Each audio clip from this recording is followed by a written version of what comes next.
Joining us to discuss your health tonight is Dr. Paul Fishman, neurologist at the University of Maryland Medical Center and professor of neurology at the University of Maryland School of Medicine. Doctor, it's good to see you again. Tell us about this new drug that was just approved by the FDA. Well, thanks, Jeff, for having me. And it really is exciting to talk about lecanemab, which is the first drug to have full FDA approval to try to stop the progressive worsening of Alzheimer's disease. And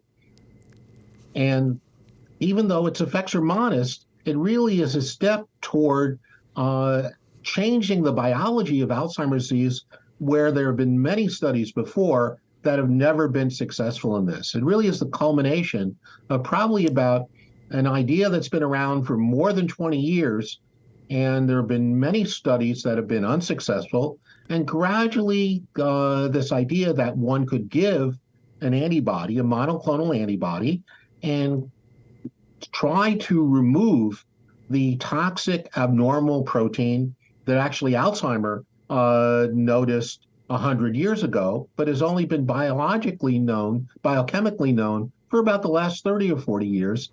And the question is, could you remove that from the brain? And if you could you actually improve patients' long-term outcome with Alzheimer's disease? That idea that's been around for a long time looks like it has validity. Doctor, you said the effects are modest. How modest are they? Well, patients who received this drug for about a year and a half, compared to those who were infused with placebo, did about 30% better than expected. So when we look at several aspects, how they did in day-to-day life, their ability to go about their own business without help, as well as cognitive testing, again, there was about a spread of about 30% difference between after 18 months. So that's small, but that's not it's still significant. And the biggest issue, of course, we won't know for years, is that will that difference continue, or will it expand over the next 1, 2, or 3 years? Since sadly, we all know Alzheimer's disease is a disease that progresses relatively slowly, but with accumulating issues over years. So will that 30% turn into 40% and 50%? And can we postpone the disability of Alzheimer's disease, have people stay in their homes longer, have people avoid institutionalization like assisted living or nursing homes? And if that is real and expands, as I mentioned, it's kind of the first step toward really turning the clock back on Alzheimer's disease. So if it's not a cure and it's not reversing the decline, it may be slowing it a bit. Does that mean it's most appropriate for a patient who's in the earliest stages of the disease? That's correct. And this was anticipated from earlier studies. And that's the only patients who were really studied at this point. Patients who had conditions we wouldn't even call Alzheimer's disease 10 years ago. They would be called having mild cognitive impairment. They basically can do all their activities of daily living, but they have interference with memory, with word finding, with calculations that make some impact on them, as well as patients with traditional early Alzheimer's disease, which may need some assistance, but are, again, fairly independent. So again, this is for patients very early in the course of Alzheimer's disease. Let me remind our viewers, if you have a question about this new medication or Alzheimer's disease in general, give us a call at the number on the screen or send an email to livequestions@mpt.org. Doctor, this is given by infusion, I think. Tell me more about the process, the side effects, that sort of thing. Well, it's complicated to give. As a matter of fact, at the University of Maryland, we spent a good part of last Friday planning all of the things we need to eventually give this drug. So it is given by infusion. And unlike a lot of its partner drugs, it's given by infusion every 2 weeks.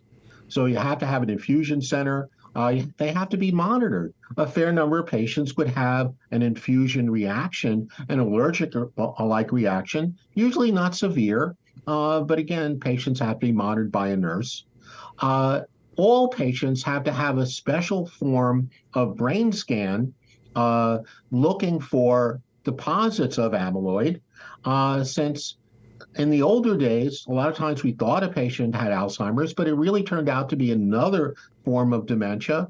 And it's only patients who actually have Alzheimer's disease who have amyloid deposition. There's no point taking a drug to remove amyloid if you don't have that.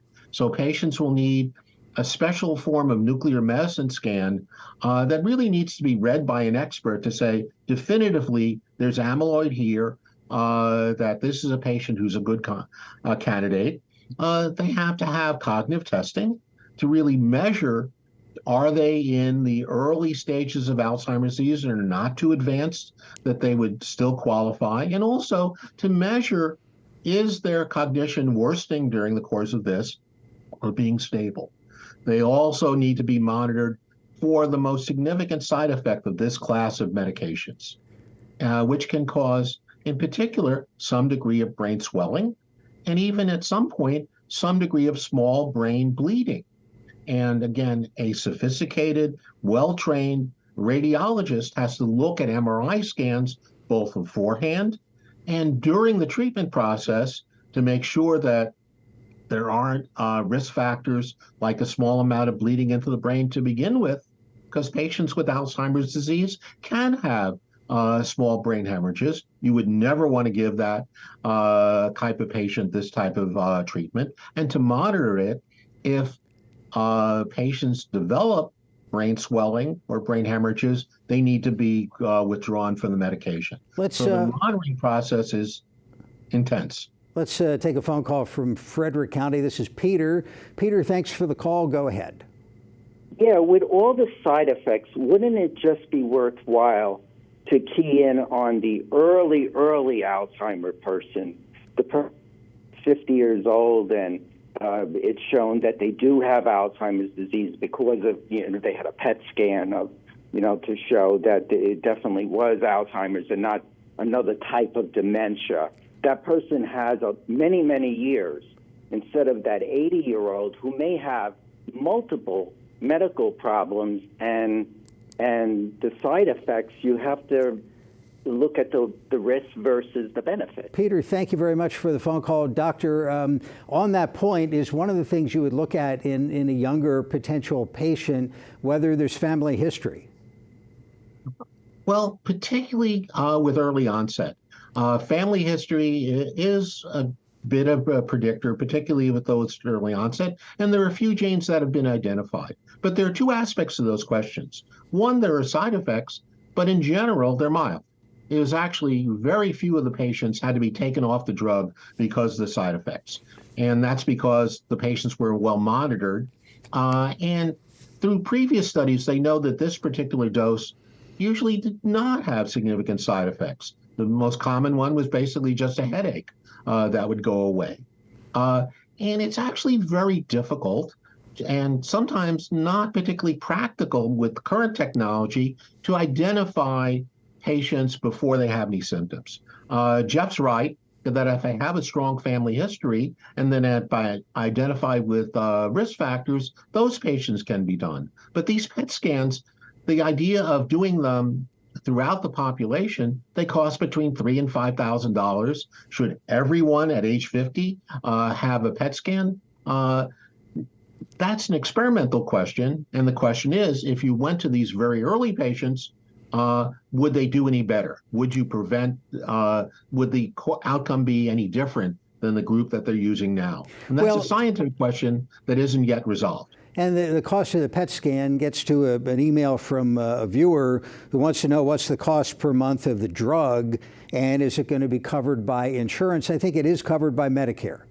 Medicare has agreed to cover it, and that's the advantage of traditional, not any special form of approval. Medicare will cover the drug. It's between $20,000 and $25,000 a year. But then you have these added costs of the PET scan, of multiple MRIs, the cost of the infusion. So it's, but again, In general, that's going to be covered by Medicare. Medicare traditionally had not covered the PET scans because they said, why bother? There's no change in treatment, whether or not you have a positive or negative PET scan. That's an experimental question. But now that PET scans are tied to a FDA-approved treatment, Medicare is seriously considering of reversing that position. So even in the future, the PET scans may be covered as well. There was news recently that Maryland, in particular Baltimore City, Prince George's County, are hotspots for the incidence of Alzheimer's disease. Is that the case, and what would explain that? Well, the study you're talking about is an interesting study. No patients in the state of Maryland were examined in this study. This was taking a profile that they developed from studies of patients in Chicago and applying it to census demographic information throughout the country. So none of the patients outside of Chicago were ever examined. And what they found, which are things that are expected. If you have a lot of the very old, so they looked at everybody over age 65, but if your population has lots of people in the 80s or over 85 or over 90, you're going to have a lot of Alzheimer's disease. African Americans sadly do have a fairly high prevalence, and that's because they also carry risk factors for vascular disease, such as diabetes and hypertension. And the general rule of thumb is that all bad things that affect the brain are additive. So if you have both traditional Alzheimer pathology along with blood vessel changes, you're more likely to have clinically detectable Alzheimer's disease. So those are some of the factors that they use to come up with this figure. Yes, we're the leaders, but there are plenty of other places that are close. You know, we were 12.9%, and the Bronx, where I'm actually from, was 12.8. So there are a lot of hotspots in the country where, again, age, prevalence of hypertension, diabetes, educational level, and also socioeconomic status, they're all risk factors for not so great health care and also not so great brain health. Let's prevalence of Alzheimer's disease. Let's get one more phone call from Montgomery County. This is Joe. Joe, thank you for calling. Go ahead. Hi. Yes, I wondered if PET scans have the same problem with as MRIs with people with metal implants. Thanks very much. No, they have a totally different basis. So metal has no. They're an injection of a radioactive isotope, and they're looking for its binding within the brain. So it doesn't have any of the principles of MRI, although there are now fancy studies that can do both at once. You mentioned the incidence of diabetes, hypertension. If somebody wants to lower their odds today, would keeping blood pressure and blood sugar under control be a good starting point? And how's it compare maybe to this new drug? Well, it all depends on when you start.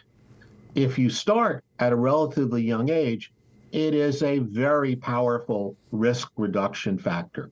So all the things that are heart healthy are basically brain healthy as well, which means physical activity, keeping diabetes under control, keeping your weight under control, control of hypertension.